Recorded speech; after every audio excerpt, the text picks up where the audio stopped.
오늘은 계속해서 사도행전 24장을 보겠습니다. 사도행전 24장 27절까지 있는데요. 내용은 많지 않습니다. 저희가 22장부터 이어지는 이제 사도 바울의 자기 변호라고 보시면 됩니다. 그래서 22장과 23장의 분위기가 계속해서 이어지는데요. 제가 22장, 23장에서 사도 바울이 좀 죽을 썼다 이렇게 말씀을 드렸죠. 이전에 에베소나 고린도나 아테네에서 사역하던 바울의 모습과는 너무나도 다른 그런 모습을 보여주고 있죠. 그래서 좀 속된 말로 죽을 쓰고 있는데 24장에서도 계속해서 죽을 쓰고 있습니다. 사면 죽을 쓰고 있는데 그래도 24장에서 이제 희망이 보이기 시작합니다. 그게 무엇인지 이제 좀 뒷부분에서 살펴보도록 하겠습니다. 24장 1절을 보시면 23장에서 계속 이어집니다. 닷새 뒤에 대제사장 아나니아가 장로들과 또 더둘로라 하는 어떤 변호인과 함께 내려와 바울을 대적하려고 형식을 갖추어 총독에게 알림으로. 바울과 법적인 공방을 벌이기 위해서 이제 아나니아는 이 더둘로라는 변호사겠죠. 변호사를 고용을 했습니다. 근데 이 더둘로의 실력을 보면 돈 많이 안 줬기를 바랍니다. 별로 변호가 좀 시원찮아요.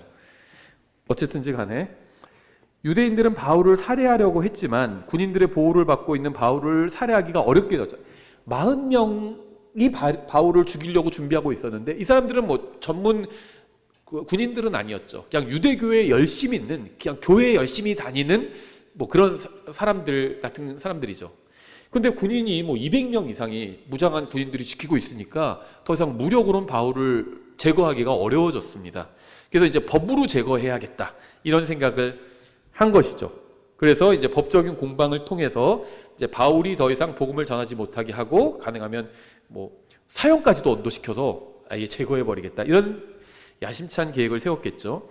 2절 그가 불려 나오매 더둘로가 그를 고소하기 시작하여 이르되 우리가 각하로 말미암아 큰 평온을 누리고 있으며 각하의 돌보심으로 말미암아 이 민족에게 매우 가치 있는 일들이 이루어졌으므로 벨리스 각하 우리가 전적으로 감사를 드리며 항상 모든 곳에서 그것을 인정하나이다.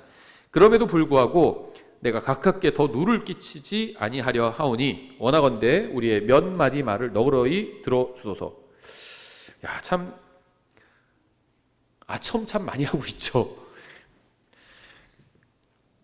근데 그러더라고. 우리나라는 이 재판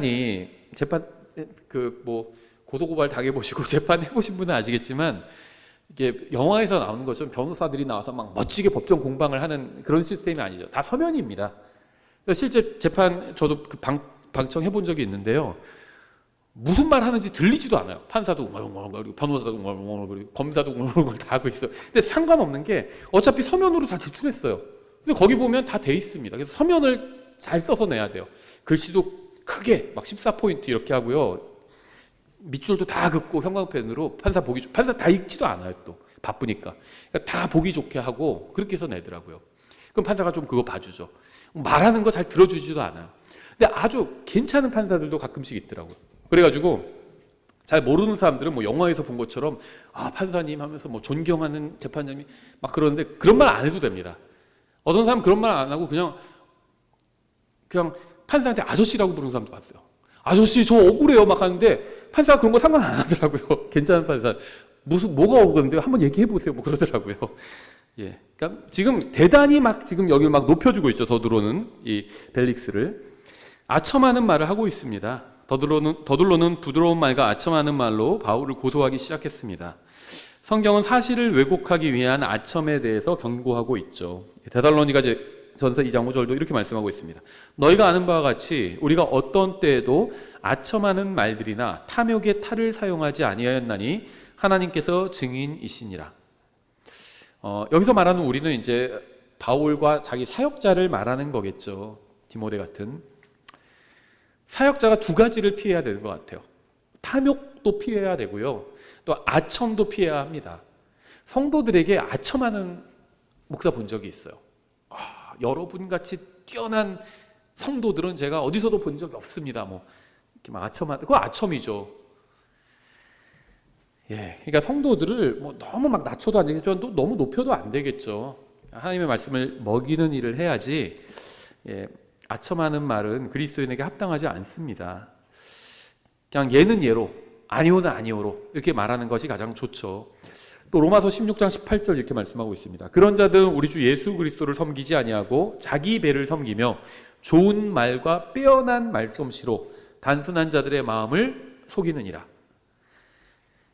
그리스도인은 아첨하는 말보다 항상 진실한 말을 하도록 노력해야 합니다. 에베소서 4장 25절. 그러므로 거짓말을 버리고 각 사람이 자기 이웃과 더불어 진리를 말하라. 우리는 서로 지체들이니라. 그래서 진실한 말, 진리 있는 그대로 사실을 말하면 되고, 또 예는 예로, 아니오는 아니오로 이렇게 말하면 됩니다. 계속해서 사도행전 24장 5절. 우리가 알고 보니 이 사람은, 이제 더둘로가 계속 하는 말이죠. 딱 벨리스에 대해서 막 엄청 높여주고요. 이제 바울은 깔아뭉개기 시작합니다. 이 사람은 전염병 같은 자요, 두루 세상에 퍼진 모든 유대인들 가운데서 선동을 일으키는 자며 나사렛 사람들 분파의 주모자인데, 더둘로는 바울을 전염병 같은 자라고 비난했습니다. 이거 완전 사실 욕이죠. 그런데 사실 이거는 단순한 인신 공격을 넘어서 바울의 사역이 유대교에 굉장히 위협적이었다는 점을 보여주는 거겠죠. 유대인들은 이미 그리스도인들을 세상을 뒤집어 엎는 자들이라고 판단했습니다. 이건 17장 6절에 나오죠. 그들을 발견하지 못하며 야손과 어떤 형제들을 도시의 치리자들에게 끌고 가서 외치되 세상을 뒤집어 엎은 이자들이 여기에도 왔는데, 이렇게 얘기하고 있죠. 그래서 이 그리스도인들을 보고 세상을 뒤집어 엎는 자, 또 전염병 같은 자, 이렇게 이야기를 하고 있죠. 계속해서 6절에 그는 또한 성전을 더럽히려 함으로 우리가 그를 붙잡아 우리 법에 따라 재판하려 하였나이다. 여기서 두 가지 거짓말하고 있죠. 이건 우리가 앞에서 살펴본 것처럼 전혀 사실이 아닙니다. 바울은 성전을 더럽힌 적이 없습니다. 오히려 유대인들에게 잘 보이려고 성전에 들어가서 관례대로 어떤 그 의식을 치렀을 뿐이지 성전을 더럽힌 적이 없어요. 그렇죠? 그게 첫 번째 거짓말이고, 성전을 더럽혔다는 것이. 두 번째 거짓말은 우리 법에 따라 재판하려 했다고 얘기했죠. 그렇지 않죠. 유대인들의 법에 따라 재판하려고 하지 않았습니다. 그냥 몰래 덮쳐서 죽여버리려고 했죠. 끌고 가서 죽여버리려고 했습니다. 자기네들 법에 따라서 이렇게 재판하려고, 정식 재판을 하려고 했던 것이 아니라는 거죠. 유대인들은요, 계속 바울이 성전을 더럽혔다고 주장을 했습니다. 근데 이건 정말 주장이고 선동이에요. 사도행전 21장 27절에 이렇게 되어 있죠. 그 이래가 거의 끝나갈 때 아시아에서 온 유대인들이 성전 안에서 바울을 보고는 모든 사람을 선동한 겁니다.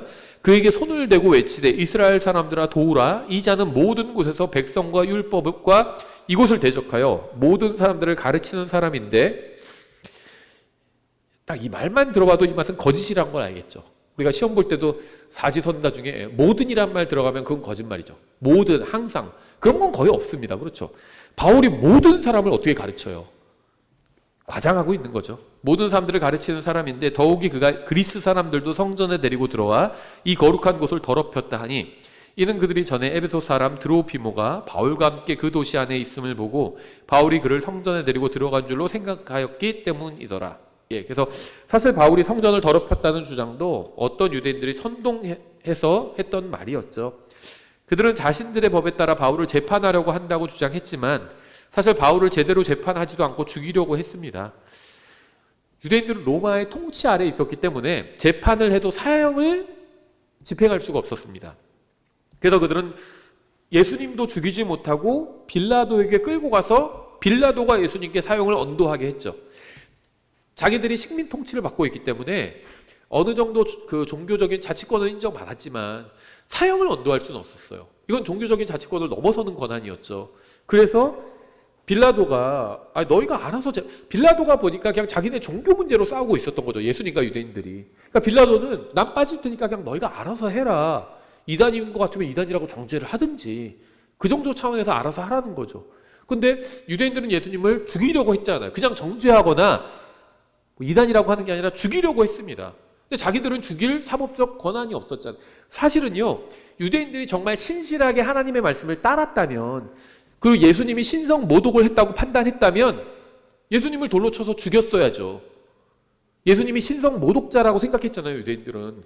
그 생각이 자기들의 진심이었다면, 그리고 하나님의 율법에 열성이 있었다면 로마에서 처벌받는 건 둘째, 그건 나중에 문제고 하나님의 말씀대로 율법 규정에 따라서 예수님을 돌로 쳐서 죽여야죠.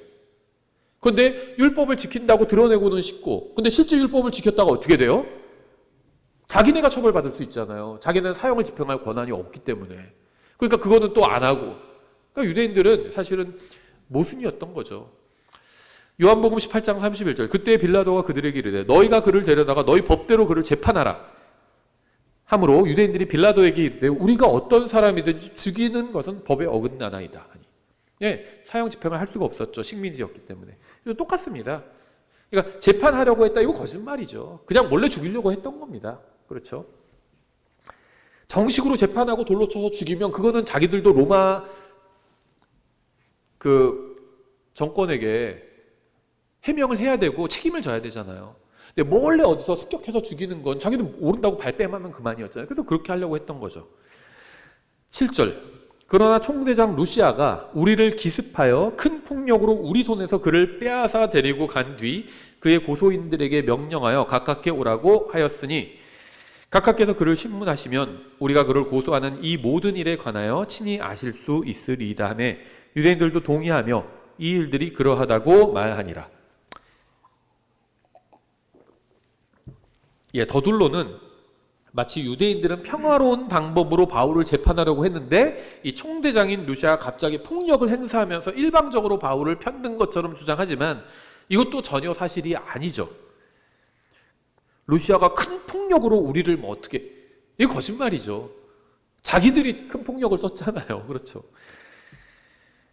사도행전 22장 22절, 이 말이 나올 때까지 그들이 그의 말을 듣다가 소리를 높여 이르되 이런 놈은 땅에서 없애버리라, 그를 살려두는 것은 합당하지 아니하다 하며 소리를 지르고 옷을 벗어 던지며 먼지를 공중에 날리니.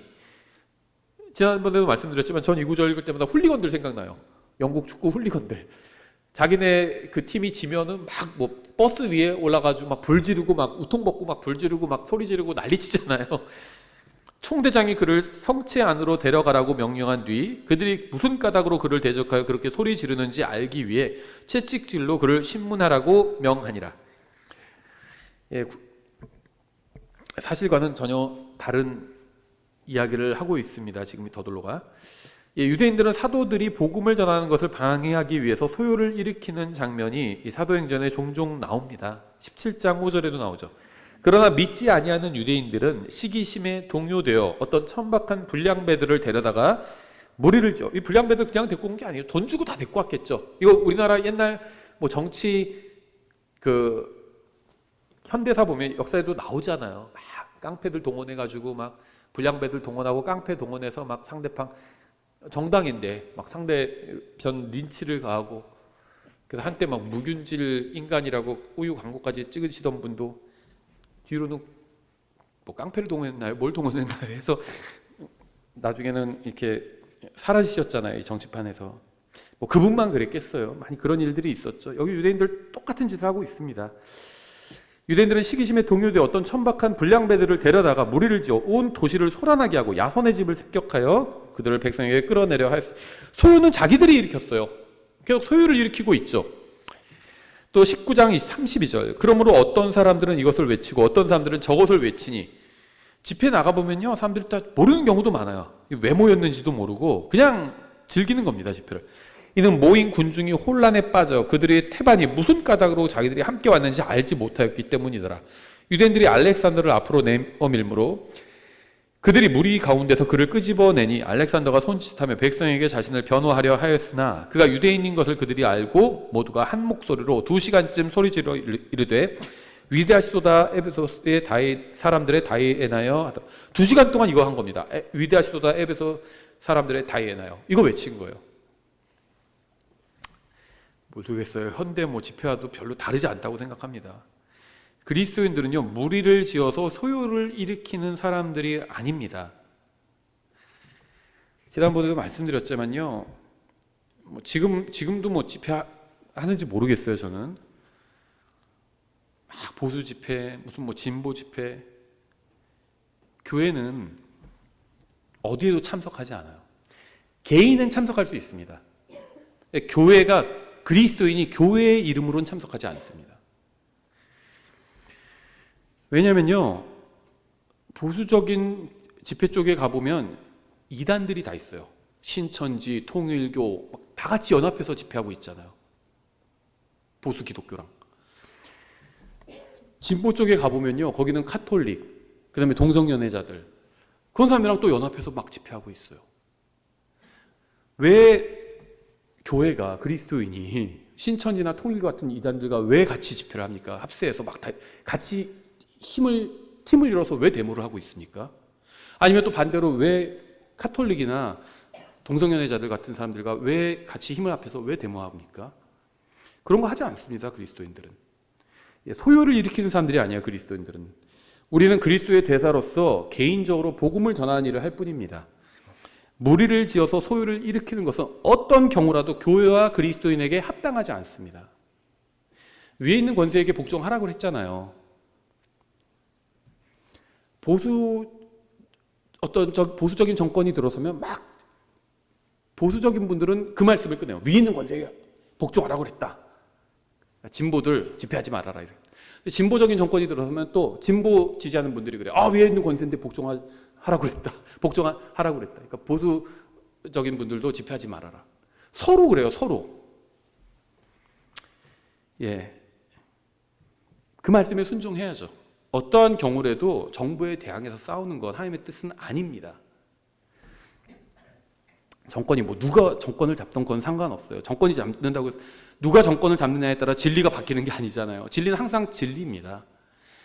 보수냐 진보냐 갖고 싸우면 인류 역사 6천 년 중에 지금 한 100년 됐고 이제 서구 사회에서는 다 사라졌어요, 그게. 불행하게도 우리나라가 이제 유일한 분단국이라서 우리나라만 남아 있는데요. 이건 그리스도인의 이슈가 아닙니다. 자기가 국민의 한 사람으로서 난 참여하겠다. 전 그거 말리지 않아요. 존중합니다. 그럴 수 있어요. 근데 교회의 이름을 갖다 붙이지 말라는 겁니다. 거기다 하나님의 이름 갖다 붙이지 말라는 거예요. 그런데 갖다 붙이라고 예수님께서 십자가에서 죽어주신 게 아닙니다. 정치 싸움하고 정치 노름하라고 그런 게 아니에요. 예. 사도행전 보세요. 소요 일으키는 사람들 다 누군가? 거짓 종교인들이었습니다. 모여서 막 소요 일으키고 막 데모하고 군중이고, 그게 유대교건 아니면 다이아나를 믿는 그 사람들이건 간에 거짓 종교인들이었어요. 진실한 그리스도인들은 한 번도 소요를 일으킨 적이 없습니다. 박해를 하니까 우리를 박해해? 연합해가지고 막 데모하고 이런 적이 없어요. 박해를 하면 다 피했습니다. 그래서 다 도망갔어요. 도망가서 어떻게 했는지 알아요? 도망간 곳에서 복음을 전하고 다시 거기서 교회를 세웠습니다. 그게 성경의 방법이에요. 예, 10절. 총독이 바울에게 손짓하여 말하라고 하니, 이제 딱 거둘러 말은 그래, 다 들어봤어. 무슨 말인지 지금 이 총독은 돌아가는 일을 다 알고 있습니다. 예, 그래서 바울에게 손짓하여 말하라고 하니 그때 그가 응답하되 각각께서 여러 해 동안 이 민족의 재판관이셨음을 내가 알므로 더욱 즐거이 나를 위해 답변하나이다. 예, 바울은 앞장에서 대제사장에게 굉장히 거칠게 말한 적이 있어요. 하지만 총독에게는 이제 공손한 태도로 말하고 있습니다. 그리스도인은 불필요한 싸움은 피해야 합니다. 이게 아첨하는 것과 공손한 태도를 갖는 건 다른 일이에요. 바울은 지금 아첨하진 않았습니다. 팩트를 말했어요. 더둘러는 아첨했죠. 총독님 때문에 우리가 평안히 가고, 이건 아첨이죠. 근데 바울은 그런 말 안 했습니다. 그냥 팩트를 말했어요. 벨릭스가 벨릭스의 관할이었던 겁니다. 유대인들의 지역이. 그래서 유대인들의 재판관이었고 총독이었고, 그래서 우리를 잘 알기 때문에 내가 더 부담 없이 말씀을 드릴 수 있겠다, 이렇게 얘기하고 있는 거. 공손하게 얘기할 뿐이지 아첨하는 말은 없습니다. 예, 우리는 아첨하진 말아야 되지만 태도는 공손해야 합니다. 그렇죠? 또 권력을 가진 자한테는 공손해야 되죠, 당연히. 예, 그리스도인은 불필요한 싸움은 피해야 합니다. 가능하면 모든 사람과 좋은 관계를 유지하려고 노력해야 합니다. 가능하면. 로마서 12장 17절이죠. 아무에게도 악을 악으로 갚지 말고 모든 사람의 눈앞에서 정직한 일들을 예비하라. 가능하다면 너희가 할 수 있는 대로 모든 사람과 화평하게 지내라. 아무리 노력해도 화평하게 지낼 수 없는 사람도 있습니다. 그건 어쩔 수 없죠. 그래서 가능하다면이라고 말씀하고 있는 겁니다. 가능하지 않은 경우도 있거든요. 계속 난 막 잘해주고 양보하고 그런데도 계속 날 공격하는 사람도 있어요. 그럼 그냥 그 사람 포기하고 피하고 딴 데 가야죠. 불가능한 일도 있습니다. 하지만 가능하다면 화평하게 지내는 게, 우리가 다른 사람들, 구원받지 않은 사람들과도 화평하게 지내는 게, 그게 우리를 향한 하나님의 뜻이죠. 11절. 각각께서 이해하실 수 있듯이 내가 경배하러 예루살렘으로 올라간 지 이제 겨우 열이틀밖에 되지 않았나이다. 또 그들은 내가 성전 안에서 누구와 논쟁하거나 회당들이나 도시에서 사람들을 선동하는 것을 보지 못하였으므로 지금 나를 고소하는 일들에 대해 증거를 댈 수도 없나이다. 더둘로는 바울을 고소하면서 거짓말을 했죠. 거짓말했습니다. 하지만 바울이 자신을 변호하면서 한 말은 다 사실이었습니다. 거짓말은 없어요. 바울은 진술한 대로 성전에서 논쟁하지도 않았고요. 다른 사람을 선동하지도 않았습니다. 또 바울이 지적한 대로 유대인들은 고소하는 일에 대해서 아무런 증거도 가지고 있지 않아요. 고소하는 자가 입증해야 되죠. 주장하는 자가 입증해야 되죠. 그런데 증거도 없습니다. 그래서 바울이 그 점을 지적하고 있는 거죠. 내가 성전을 더럽혔다고 하는데 그 증거를 대봐라. 내가 어떻게 더럽혔는지, 거기에 내가 뭐 오물을 투척했는지, 뭘 했는지 증거를 대봐라. 얘기하고 있죠. 증거가 없습니다. 14절. 그러나 내가 이것을 가깝게 고백하오니 곧 나는 그들이 이단이라 하는 그 길을 따라 내 조상들의 하나님께 그렇게 경배하며 율법과 대언자들의 글에 기록된 모든 것을 믿나이다. 구약 성경은 크게 보면 율법과 대언자들의 글로 나눌 수 있죠. 세 가지로 나누면 율법과 대언자들의 글과 그 다음에 시편이라고 나눌 수 있죠. 시편에는 시편만 들어가는 게 아니라 잠언, 시가서 다 들어갑니다. 근데 이제 두 가지로 나누면 다시 율법과 대언자들의 글로 나뉩니다. 그럼 율법은 모세오경 말하는 거고요. 나머지 구약 성경 전체가 다 대언자들의 글이라고 보시면 돼요. 역사서, 그 다음에 예언서들, 그 다음에 시가서들 다 포함이라고 보시면 됩니다. 그래서 이 바울이 말하는 거 지금 구약 성경을 말하는 겁니다. 아직 신약 성경이 없으니까. 그래서 자기는 구약 성경을 다 믿는다 이렇게 얘기하고 있습니다. 바울은 자신이 구약 성경에 기록된 모든 것을 믿지만 자신을 고소하는 유대인들은 구약 성경 전체를 믿지 않고 일부만 믿는다고 지적하고 있는 겁니다. 바울은 자신이 거짓으로 고소당하는 이유는 성경 전체를 믿기 때문이라고 주장하고 있는 겁니다. 이것도 뭐 사실이죠. 근데 이제 문제되는 발언을 합니다. 15절. 또 하나님을 향한 소망, 즉 그들도 스스로 인정하는 소망을 내가 가지고 있는데 그것은 곧 죽은 자들의 부활, 즉 의로운 자들의 부활과 불의한 자들의 부활이 있으리라는 것이니이다. 이걸 이제 일반적인 부활이라고 얘기하죠. 큰 왕자 심판석에서 모든 사람들이 다 부활하죠. 그 얘기를 하는 겁니다. 이 소망 속에서 나는 하나님과 사람들을 향해 걸려 넘어지게 하는 것이 없는 양심을 항상 가지려고 스스로 힘쓰고 있나이다. 14절까지 맞는 말을 했어요. 팩트를 말했습니다. 거짓말을 하지 않았어요. 바울은 거짓말은 안 했습니다. 15절, 16절도 거짓말은 아니에요. 근데 그래서 더 서글픈 것 같아요. 저는 바울이 훌륭한 사도요 그리스도인이라고 생각합니다. 2000년 교회 역사상 가장 훌륭한 그리스도인을 꼽자면 당연히 바울을 꼽을 것이고 뭐 누구도 거기에 토를 달지 않을 거라고 생각합니다. 바울보다 더 훌륭한 그리스도인이 있다 이렇게 얘기할 사람은 없겠죠. 바울이 가장 훌륭한 그리스도인이다 이건 다 인정합니다. 그렇죠? 근데 바울이 자신을 변호하면서 한 말은 정말 너무나도 실망스러워요.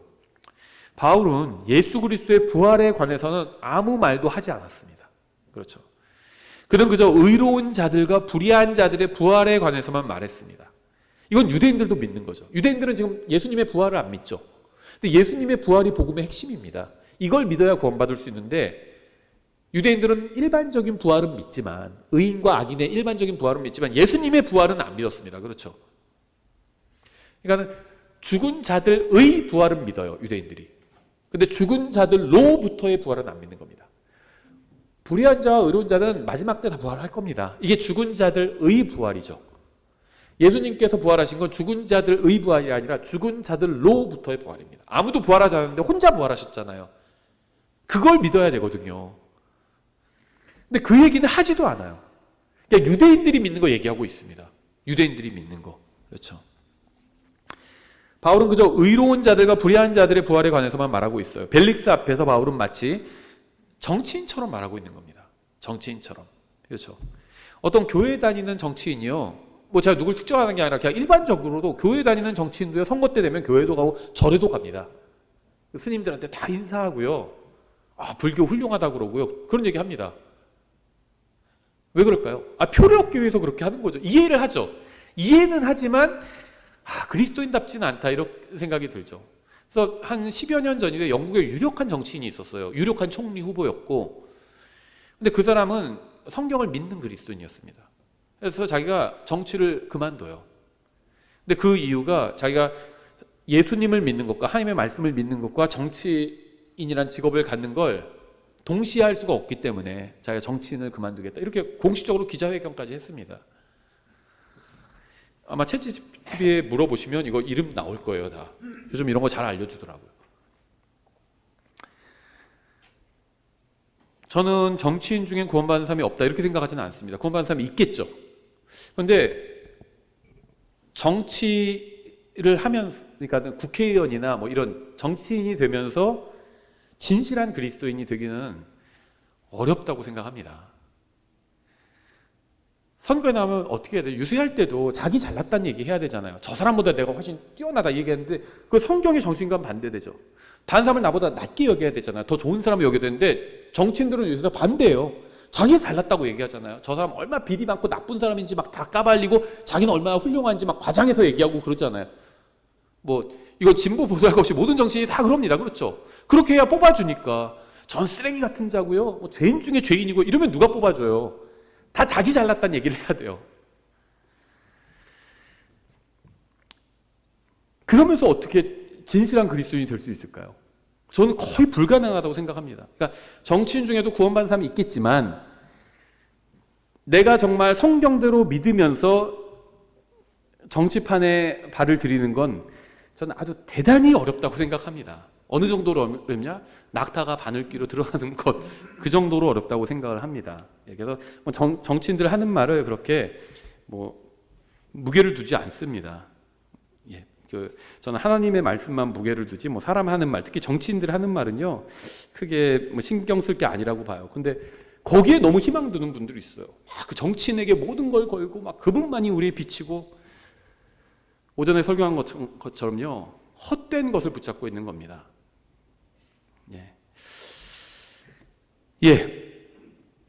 아쉬워요. 바울이 지금 정말 정치인처럼 얘기하고 있습니다. 딱 일반적인 얘기. 나는 죽은 자들의 부활을 믿는다. 근데 예수님께서 지금 바울한테 그거 증언하라고 하셨나요? 아니잖아요. 예수님의 부활의 증인이 되라고 그랬지. 유대인들도 다 믿는 거 이거를 왜 예수님께서 증인이 되라고 말씀하신 적이 없죠. 바울에게는 복음을 전하는 것보다 재판에서 이기는 것이 훨씬 더 중요해 보입니다. 여기서는 이것은 아테네에서 그가 보여준 담대한 모습과는 완전히 다른 모습이죠. 바울은 고린도에서도 아주 명확하게 복음을 선포했습니다. 사도행전 18장 5절에 실라와 디모데가 마케도니아에서 왔을 때 바울이 영안에서 눌려 유대인들에게 예수님께서 그리스도이심을 증언하며 그들이 스스로 반대하고 신성 모독함으로 그가 옷을 털며 그들에게 이르되 너희 피가 너희 머리에 돌아갈 것이요 나는 깨끗하니 이제부터는 내가 이방인들에게 가리라 하니라. 담대하게 복음 전했죠. 여기서는. 근데 바뀌어버린 겁니다.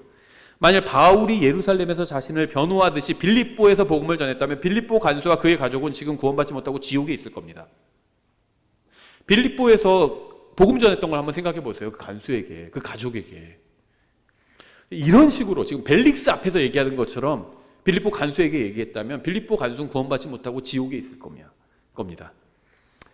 바울이 에베소와 고린도와 빌립보에서 이런 식으로 복음을 전했다면 아무도 구원받지 못했을 것이고 교회, 에베소 교회 없었을 거예요. 고린도 교회, 빌립보 교회 없었을 겁니다. 그 지역에서 이런 식으로 발언을 했다면. 복음이 없어요. 그냥 죽은 자들의 부활을 믿는다. 그건 유대인들 다 믿죠. 그럼 예수님께서 왜 오셨어요? 유대인들 믿는 거 다 맞고 유대인들 하는 게 다 맞았으면 예수님께서 왜 오셨습니까? 그들이 잘못된 거잖아요. 그 유대교로는 누구도 구원할 수가 없잖아요.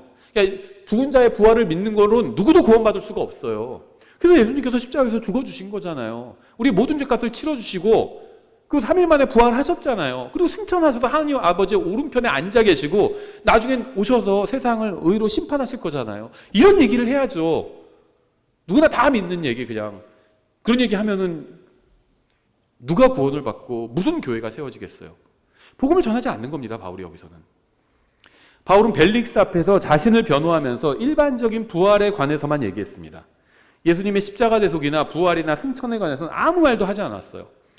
특히 바울이 그들도 스스로 인정하는 소망을 내가 가지고 있는데 라고 말한 것은 구원받지 못한 유대인들의 믿음과 자신의 믿음이 같은 것이라는 어리석은 말이에요. 그렇죠? 그들도 여기서 말한 그들은 유대인들이죠. 스스로 인정하는 소망. 그러니까 일반적인 부활을 유대인들이 믿잖아요.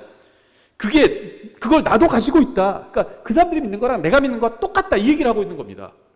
그럼 못하러 선교여행 다니고 예루살렘에 왜 왔어요, 그러면? 예루살렘에서 유대인들에게 복음 전하라고 온 거잖아요. 근데 너희가 믿는 거랑 내가 믿는 거 똑같다. 그럼 왜 왔어요? 어리석은 말을 한 거죠. 바울이 할 일은 사람들에게 잘 보이는 것이 아니라 담대하게 예수 그리스도의 복음을 선포하는 것이었습니다. 갈라디아서 1장 10절에 나오죠. 내가 지금 사람들을 설득하느냐, 하나님을 설득하느냐, 혹은 사람들을 기쁘게 하기를 구하느냐, 내가 아직도 사람들을 기쁘게 한다면 그리스도의 종이 아니니라. 이 갈라디아서 1장 10절과 사도행전 24장의 바울을 한번 비교해 보세요. 그리스도의 종이 아니죠. 여기서는. 바울은 자신이 복음을 선포하라고 주님께로부터 보내심을 받았다고 증언했습니다. 직접. 고린도전서 1장 17절이죠. 그리스도께서 침례를 주라고 나를 보내지 아니하시고 복음을 선포하라고 보내셨으며 이 일을 말의 지혜로 하지 아니하게 하셨으니 이것은 그리스도의 십자가가 무효가 되지 않게 하려 하심이라. 이는 십자가를 선포함이 멸망하는 자들에게는 어리석은 것이지만 구원받은 우리에게는 하나님의 권능이기 때문이라. 하나님의 말씀을 선포하면 됩니다. 내가 어떻게 말해서 이 사람을 설득하고 복음을 너무 그대로 전하면은 이 사람 상처받을 텐데 죄인이라고 하면은 나 거부할지도 몰라. 그러니까 죄인이라고는 하지 말고 그냥 선생님 아주 훌륭하시다고 그렇게만 얘기하겠다. 그러면 누구도 구원받지 못해요. 그냥 복음을 전하면 됩니다. 그럼 하나님께서 내가 전한 그 말씀을 가지고 일하실 겁니다. 만일 바울이 자기 변명이 아니라 담대하게 복음을 선포했다면 사도행전 24장에서도 많은 사람이 구원받았을지도 모릅니다. 17절. 그런데 여러 해 뒤에 내가 내 민족을 위해 구제물과 헌물을 가지고 와서 참 너무 추잡하다고 하기는 그렇고 뭐라고 하죠? 너무 지질이 궁상이라고 해야 되나? 복음을 전하기 위해서 왔다 이래야지 구제물과 헌물이 무슨 소용이 있나요? 지금 예수님께서 십자가 위에서 죽으시면서 구약 성경에서 말하는 그 헌물의 원형을 완성하셨잖아요. 다 모형이었잖아요. 근데 지금 헌물을 갖고 와서 성전에 드리고 이게 무슨 소용이 있나요?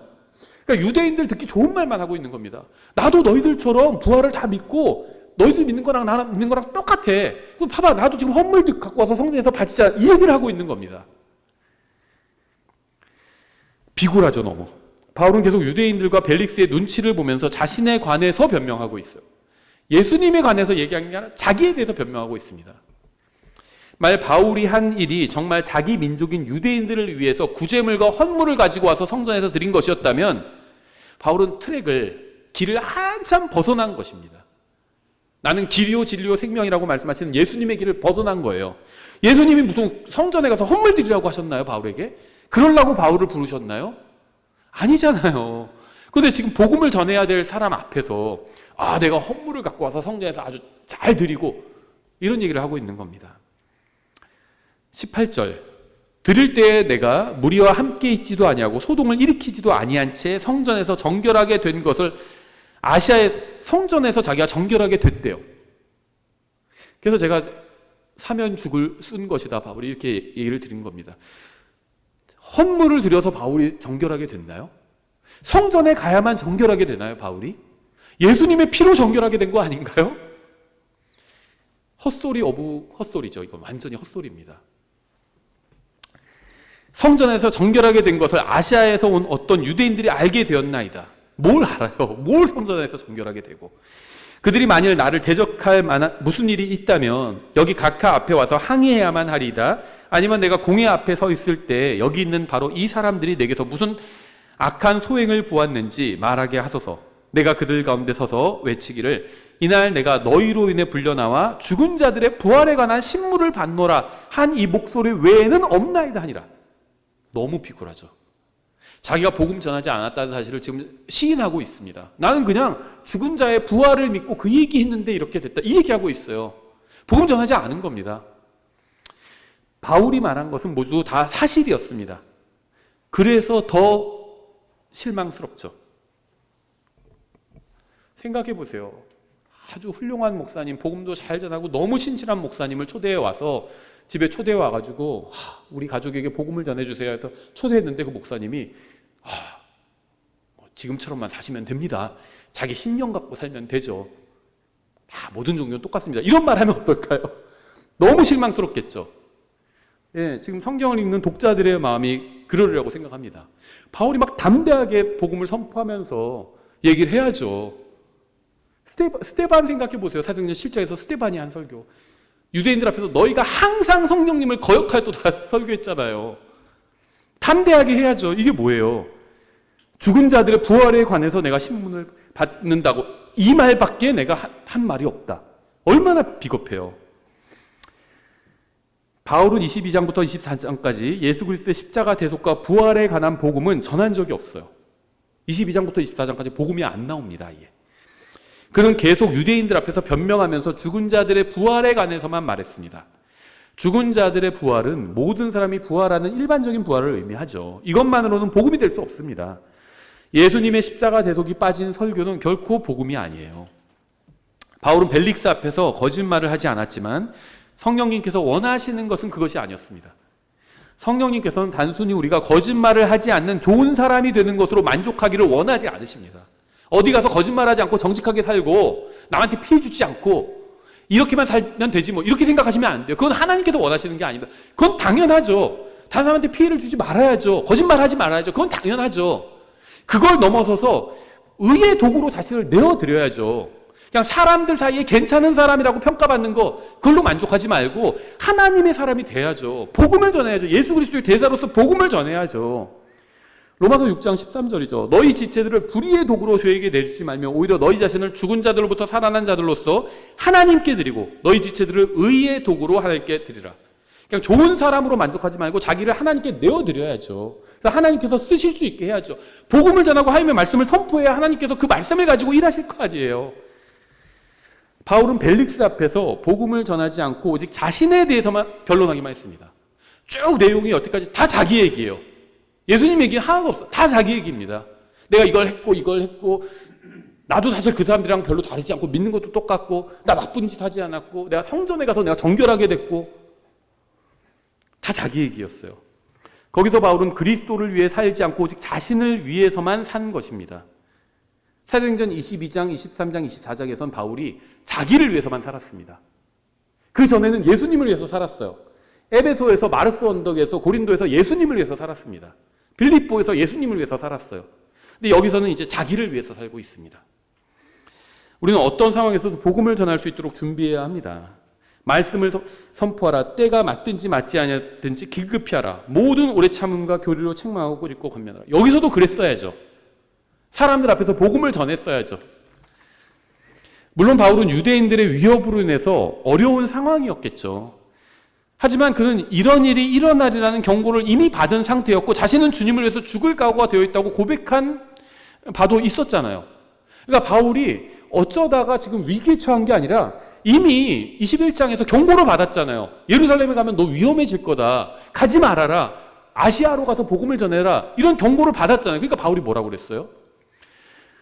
21장 11절 우리에게 와서는 바울의 띠를 가져다가 자기 손발을 묶고 이르되 성령님께서 이같이 말씀하시기를 예루살렘에서 유대인들이 이 띠의 임자를 이같이 묶어 이방인들의 손에 넘겨주리라 하시느니라 하므로 우리가 이것들을 들을 때 우리와 또 그곳 사람들이 그에게 예루살렘으로 올라가지 말 것을 간청하며 올라가면 위험해지니까 가지 말라고 얘기했죠. 그때 바울이 응답하되 너희가 무슨 뜻으로 슬피 울어 내 마음을 상하게 하느냐? 나는 주 예수님의 이름을 위해 예루살렘에서 결박되는 것뿐만 아니라 지금 결박된 상태죠. 그것뿐만 아니라 죽는 것도 각오하고 있노라. 아니, 죽는 것도 각오했다는 사람이 지금 여기서 완전히 꼬랑지를 내리고 있죠. 하니 그가 설득에 응하려 하지 아니하므로 우리가 이르기를 주의 뜻이 이루어지기를 원하노라 하고 그쳤노라. 뭐 어쩔 수 없다 그 말이죠.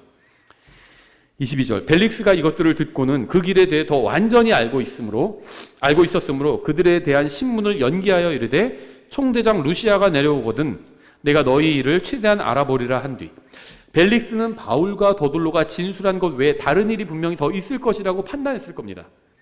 그렇지 않고서는 그들이 그렇게 극심하게 대립할 리가 없다고 생각했겠죠.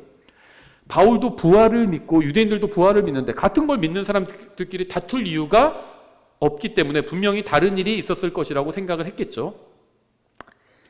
근데 벨릭스가 이것들을 듣고는 그 길에 대해 더 완전히 알고 있었으므로 이렇게 말씀하고 있는데요. 이 벨릭스는 통치자로서 예루살렘 교회가 핍박을 받은 일과 또 야고보가 순교한 일 등 교회에게 일어난 일을 아주 잘 알고 있었습니다. 당연하죠. 통치자는 자기 관할에서 이러한 일들, 큰 사건들을 알고 있잖아요. 그는 예루살렘 지역의 통치자로서 유대인들이 예수님을 따르는 그리스도인들을 미워한다는 사실을 잘 알고 있었을 겁니다. 어쩌면 그는 단순히 부활 문제 때문에 유대인들이 바울을 죽이려고 하는 것이 아니라는 사실도 다 알고 있었을지도 모릅니다. 그러니까 벨릭스는 바울과 유대인들 양쪽 모두 사실을 말하지 않은 것을 알고 신문을 연기한 것으로 보입니다. 그러니까 바울이 거짓말을 하지는 않지만 전체를 다 말하지 않고 숨기는 것이 있다 이렇게 생각을 했겠죠. 23절 백부장에게 명령하여 바울을 지키고 그에게 자유를 주게 하며 또 그의 지인들 중 누구라도 그를 섬기거나 그에게 오는 것을 백부장이 금하지 못하게 하니라. 벨릭스는 아마 바울이 로마 시민이고 또 심각한 범죄를 저지르지 않았다는 사실을 알고 그를 구금하되 자유를 준 것으로 보여요. 그러니까 자기들 종교 문제로 다투고 있으니까 이건 뭐 한마디로 양심수인 거죠. 여호와의 증인들이 집총거부로 감옥 가면요, 감옥에서 대우받거든요. 교도관들도요, 일 많이 맡긴다고 합니다. 업무들 많이 맡긴대요. 그리고 이게 다른 죄, 흉악범처럼 다루지 않는데요. 여호와의 증인들이 흉악범은 아니잖아요. 그러니까 성경을 잘못 믿어서 문제인 거지, 집총거부가 성경을 잘못 해석한 결과죠. 그래서 그런 거지, 그 사람들이 뭐 흉악범들은 아니잖아요. 그러니까 이제 이 벨릭스도 바울에 대해서 그렇게 생각한 것 같아요. 종교적인 그 논쟁 때문에 바울이 이 일에 휘말렸지, 뭐 흉악범은 아니다 생각하고 자유를 많이 준 겁니다. 24절. 며칠 뒤에 벨릭스가 자기 아내인 유다 여자 드루실라와 함께 와서 사람을 보내 바울을 부른 뒤 그리스도를 믿는 믿음에 관해 그의 말을 들으므로. 벨릭스는 3번 결혼했다고 합니다. 근데 여기에 나온 이제 드루실라가 아마 3번째 와이프인 것 같은데요. 이 드루실라는 야고보를 죽인 헤롯 아그리파 1세의 딸입니다. 그러니까 헤롯 아그리파 1세가 자녀가 4명이었다구나. 이거 뭐 인터넷 그 나무위키 같은 거 쳐보면 다 나옵니다. 헤롯 아그리파 1세가 자녀가 4명이었고 그 중에 아마 딸들 아들들 그랬던 것 같아요. 그 딸 중에 하나가 이 드루실라였고 이 벨릭스와 결혼한 거죠. 그러니까 통치자들 상류층끼리 정략 결혼한 것으로 보입니다. 이 드루실라도 근데 원래는 다른 유력한 남자의 아내였어요. 그러니까 10대 때 유력한 남자와 결혼했다가 이혼하고 쫓겨난 것 같아요. 그 이유는 자세히 몰라요. 그리고 뭐 우리가 자세히 알 필요도 없고, 근데 아마도 좀 방탕해서 쫓겨난 것 같아요. 그리고 이 벨릭스와 만나서 10대에 다시 재혼을 하게 됩니다. 그래서 벨릭스의 아내가 됩니다. 그리고 아마 바울은 이런 사정을 다 알고 있었을 겁니다. 그러니까는 이 두루실라의 아버지가 아그리파 1세고 야고보를 죽인 아그리파 1세고 그 아그리파 2세, 그러니까 두루실라의 남자 형제가 이제 사도행전 26장에 나오는 아그리파예요. 또 다른 아그리파죠. 두루실라의 남자 형제입니다. 이렇게 보시면 돼요. 그러니까 이 통치자들이 다 인척 관계였다고 보시면 됩니다. 그래서 바울은 이런 사실을 다 알고 있었을 거예요. 당연히. 그렇죠. 통치자들 그 계보 대충 알고 있었겠죠. 그래서 바울은 벨릭스와 두루실라를 재판정이 아닌 개인적으로 만난 자리에선 이제 그리스도를 믿는 믿음, 즉 복음을 전하기 시작합니다. 정신 차리기 시작한 거죠. 25절. 그가 의와 절제와 다가올 심판에 대하여 강론하니 벨릭스가 떨며 응답하되 이번에는 내 길로 가라. 내가 적당한 때가 생기면 내가 너를 부르리라 하고. 여기서 다시 바울은 자신을 성령님께 내어드리고 성령님께서는 바울을 주관해 주십니다. 의와 절제와 다가올 심판, 이게 누구의 시그니처 내용이죠? 성령님이죠. 성령님은요, 자기에 대해서 말하시는 분이 아닙니다. 은사주의자들은 자기들이 성령 충만하다고 하면서 성령 얘기만 해요. 그래서 성령님은 성령님으로 충만한 사람은 성령 얘기를 안 합니다. 성령님으로 충만한 사람은 의와 절제와 다가올 심판에 대해서 얘기하고 예수 그리스도를 믿는 믿음에 대해서 이야기를 합니다.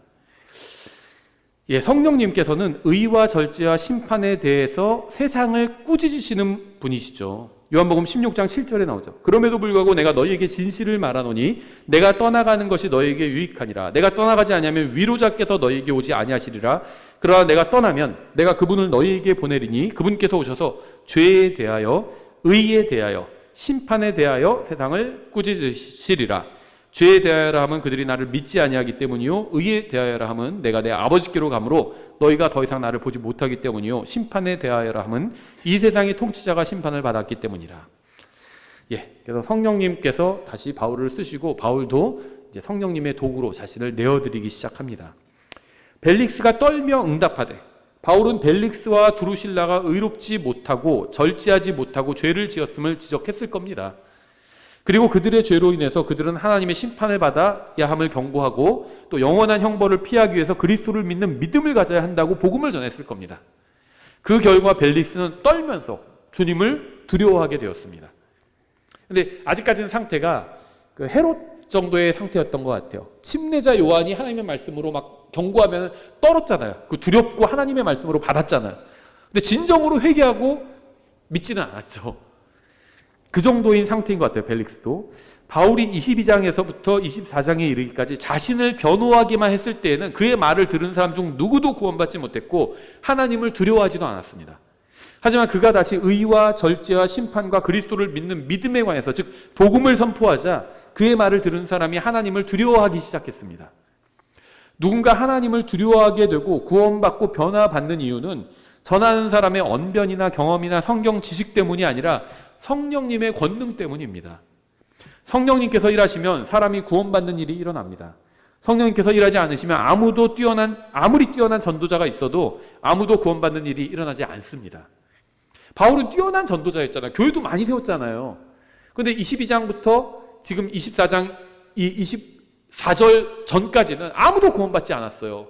그 전에는 많은 사람들이 구원받았잖아요. 에베소서도 구원받고 빌립보에서도 구원받고. 근데 22장 이후로 구원받은 사람이 안 나왔습니다.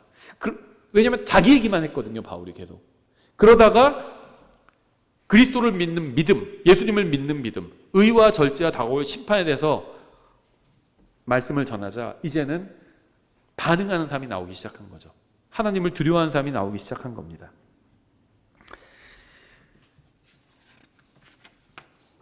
이번에는 내 길로 가라. 내가 적당한 때가 생기면 내가 너를 부르리라. 정말 어리석은 결정을 했죠. 벨릭스는 예수님을 믿는 일을 뒤로 미루지 말았어야 했습니다. 그는 바울이 전한 복음을 듣고 주님을 두려워하게 되었어요. 하지만 예수님을 구원자로 받아들이는 결단을 내리는 것은 뒤로 미뤘습니다. 나중에 해도 되겠지. 나 좀 더 생각해보고 한 달 후에 결정해도 되겠지. 1년 후에 해도 되겠지. 좀 더 늙어서 결정해도 되겠지. 좀 더 즐기다가 좀 더 나이 들면 결정해도 되겠지. 이런 생각했겠죠. 이것은 마치 요한복음 8장에서 양심의 가책을 느끼고도 주님 앞에 나오지 않고 떠나가 버린 사람들과 비슷합니다. 요한복음 8장 7절. 이에 그들이 예수께서 그분께 물음으로 그분께서 일어나 그들에게 이르시되 너희 가운데 죄 없는 자가 먼저 그녀에게 돌을 던지라. 죄에 대해서 전곡을 찌르신 거죠.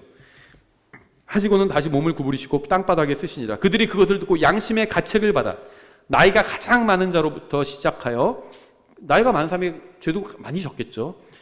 마지막 사람까지 하나씩 빠져나가매 예수님만 홀로 남았고 그 여자는 한가운데 서 있더라. 복음을 듣고도 구원의 문 앞까지 왔다가 들어가지 않고 가버리는 것처럼 어리석은 짓은 없을 겁니다. 요한복음 8장에서 사람들이 그랬고 또 벨릭스도 지금 그러고 있어요. 그렇죠? 26절. 또한 바울에게서 돈을 받고 그를 풀어주기를 바랐으므로 더 자주 사람을 보내어 그를 부르고 그와 이야기를 나누니라. 벨릭스는 돈을 받고 바울을 풀어주려고 했습니다. 그가 바울을 자주 부른 이유는 복음을 듣기 위해서가 아니라 돈을 받기 위함이었죠. 하지만 바울이 아무리 죽을 쓰고 바닥을 쳤어도 그 정도는 아니죠. 그렇죠. 돈 먹여서 이렇게 나오고 그 정도는 아니죠, 바울이. 27절. 그러나 2년 뒤에 보르가오 베스도가 벨릭스의 자리로 오매 벨릭스가 유대인들에게 기쁨을 주기 위해 바울을 결박한 채로 두니라. 정치적인 결단을 계속 내리고 있죠. 베스도가 벨릭스의 후임으로 오게 되었을 때 벨릭스는 바울을 풀어줄 수도 있었죠. 바울이 진 죄가 별거 아니에요. 그냥 종교 논쟁입니다. 그러니까 풀어줄 수도 있지만 유대인들을 고려한 정치적인 결정을 했기 때문에 바울을 계속 구금해 두었습니다. 그렇죠? 바울은 하나님의 뜻을 거역한 결과 2년 동안이나 감옥에 갇히게 되었습니다. 그가 주님의 뜻을 따랐다면 그는 2년 동안 선교 여행을 한 번 더 다녀올 수도 있었을 겁니다. 물론 주님께서는 신실하시기 때문에 바울과 함께 하시고 그가 자신을 주님께 내어드릴 때 성령님께서 다시 그를 통해서 일하셨지만, 그럼에도 바울은 자신의 불순종에 대한 대가를 치러야만 했습니다. 오늘 오전에 설교한 내용과 똑같죠. 심은 대로 거둔 겁니다. 성령님의 말씀, 하나님의 말씀을 거역했기 때문에 2년간 여기서 발이 묶인 상태로 있게 된 거죠. 감옥에 가서 다시 앉아 있으면서 얼마나 비참했을까요? 하나님의 말씀을 어기고, 그렇죠. 복음도 제대로 나중엔 복음을 전했지만 24장 후반부에서, 앞서는 계속 22장부터 복음도 전하지 못하고 자기 얘기만 하고 있고 쓸데없는 말만 하고, 성전에서 자기가 정결하게 됐다 이상한 말만 하고 사람들 앞에서 얼마나 비참했을까요? 그렇죠. 아마 베드로가 울었던 것처럼 울었을 것 같아요. 베드로도 그런 경험이 있잖아요. 예수님 3번 부인하고 나서 비통하게 울었잖아요. 좀 바울이 여기서 감옥에서 비통하게 울었을 거라고 생각합니다. 그렇죠. 예, 계속해서 25장으로 이어집니다. 다음 주에 살펴보겠습니다. 기도하고 찬양하고 마치겠습니다.